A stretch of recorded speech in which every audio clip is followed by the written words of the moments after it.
It's finally pizza time. Hey, do you want a slice of pizza? I'm sorry, I cannot share it with you on YouTube. But what I can share is some knowledge and my experience with LDP or long distance skateboarding. Hi, I'm Giovanni from Italy, and I fell into the LDP rabbit hole about 3 years ago after messing around with surf skates a little bit and years of mountain biking and also a little bit of snowboarding. I'm opening this channel because one of the main sources of information at the beginning of my journey was internet, a YouTube channel from Paul De Beer. And if you don't know the guy, he's the guy that took Bennett trucks, truck that's very nice for its geometry, but it's very bad quality in some parts, and modded them into beer nets that have some upgrades, very nice trucks. And aside from this really nice work with trucks, Paul made some very nice reviews of trucks, boards, setups in general, giving away some precious information. And since in these 3 years I bought some boards, trucks too, I want to review them. This beer, I don't know if it's good or bad, but it's called a slalom beer, and it's an Easter egg of a truck I want to review because I own it. And recently I also got these 2 packages in my mailbox, and they are both from trucks. Have you guessed what's inside? This is a little hint. Please write in the comments your guess, and please subscribe to the channel to be updated on the unboxing. Yeah, with this thing, because we are in Italy, we are not messing around. And let's get back to the topic of this video, a general introduction to LDP. Why it's called LDP and not just long distance skateboarding? Well, the pizza box was for fun, but it contains also the answer. LDP stands for long distance, and 3 ways you can propel yourself with your board. The first one is pushing. Very basic, doesn't need many explanation. You push with your feet, and if you get advanced, you alternate both feet. The second one is pumping, and yeah, it's more advanced. It can require some tweaking to your board. It's the art of propelling yourself by doing something like a slalom with invisible cones and using the rebound from the board, trucks, everything. Also a little the wheels, I think, to get the energy back at every turn or wiggle if you're doing a very narrow movement. Then there's the first way, it's paddling. You need a big stick with some rubber attachment that you use to row your board like you will do on a stand-up surfboard, but instead you do on a skateboard. Okay, now that we know the name, we can set the pizza box aside and get to the boards. I will start with a very standard skateboard, because everyone knows a skateboard. And I will also keep the slalom beer here as a height measurement. The slalom beer is 15 centimeters or 6 inches. And we can see that a standard skateboard is a little more than half, so a little more than 3 inches, 8 centimeters high. And that's a good height to push. But the turning of this board is quite terrible and doesn't allow much pumping. And also the wheels are very small and they would stop on pebble imperfections. So to better survive and also to get higher speed, we want bigger wheels. So we are upgrading from this board to a long board that's longer. This is a compact one for practical reasons here. We have bigger wheels, like 80, maximum 85 millimeters wheels I would use. The trucks are generally RKP, but there are traditional kingpins as well. And that's your top mount setup. A very nice setup that you can tweak to pump very well. You can get trucks that are asymmetrical with more turn in front and less turn in back, and or you can wedge trucks. Wedging is the altering of the angle of the base plate of the truck with something like this triangular shaped riser to get more turn front and less turn back. Let me get the Bearnet truck. If this is your front truck and you want to have more turn, you need to angle it like pointing upwards starting from the center of the board. Or if you have a wedge, just stack it like this. If your back truck is like this and you want less turn, you have to point it downward starting from the center of the board. So the wedge would go like this.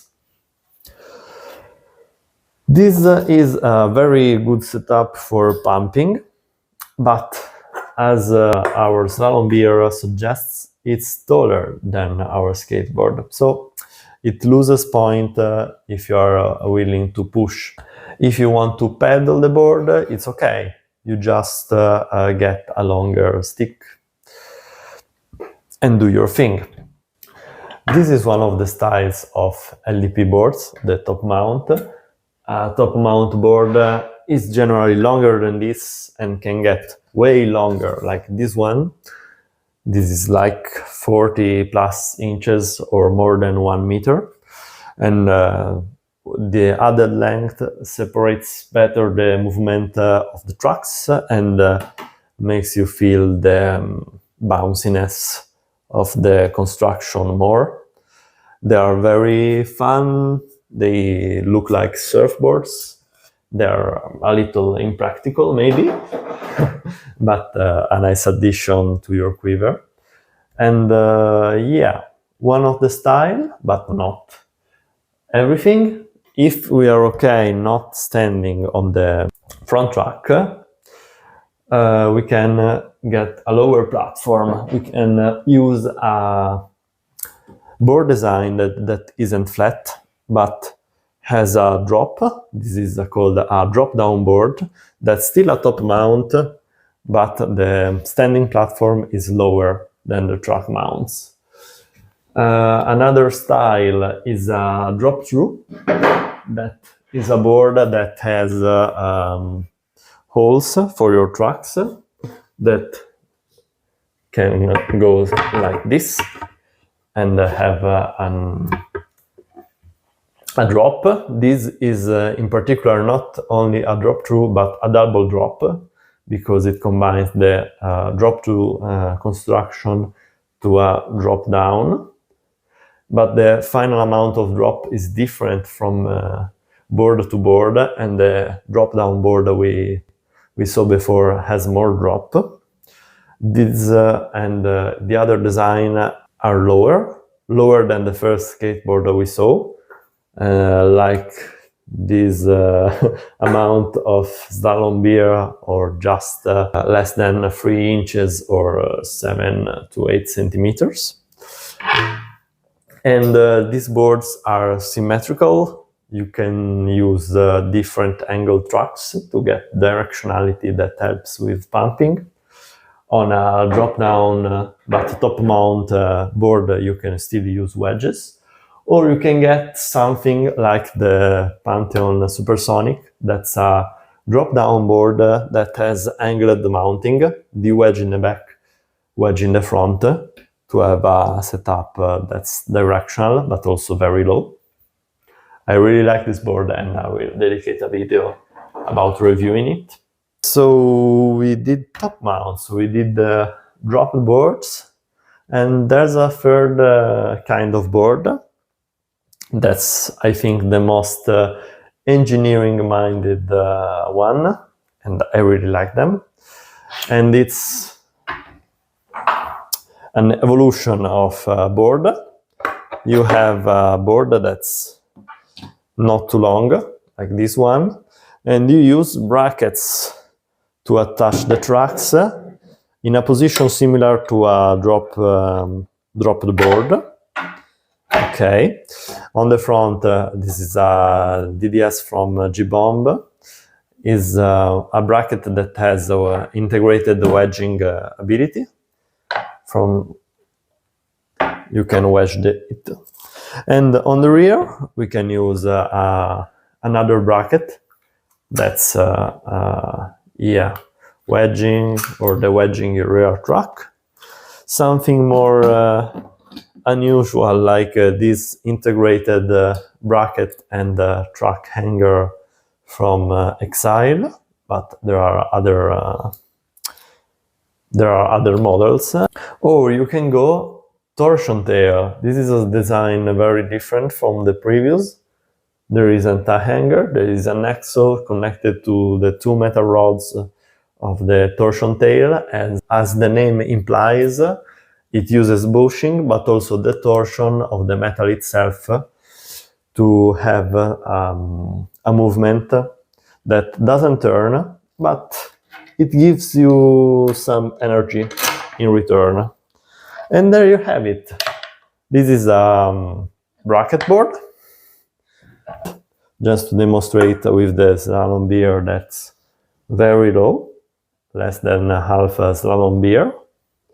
So under 3 inches or 8 centimeters. One of the advantages is you can mount pretty big wheels, like this 100mm BOA. That's very good if you have bad roads. You can also take apart the setup to travel, and it takes less space.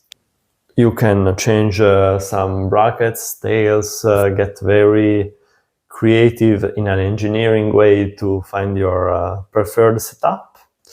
And finally, I think aesthetically it's a little bit weird, but at the end of the day, it's like the F1 Formula 1 car of skateboards.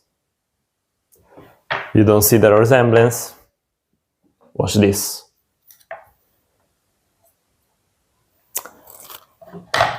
I think that with a rear spoiler is undeniable. F1 of skateboards. Okay. Yeah, goodbye spoiler. Always bolt your board. And yeah, this was the introduction to the LDP world and to my channel. Coming next are the unboxing of the 2 trucks. Please give a thumbs up. Let me know in the comments what you think about it. And see you next time.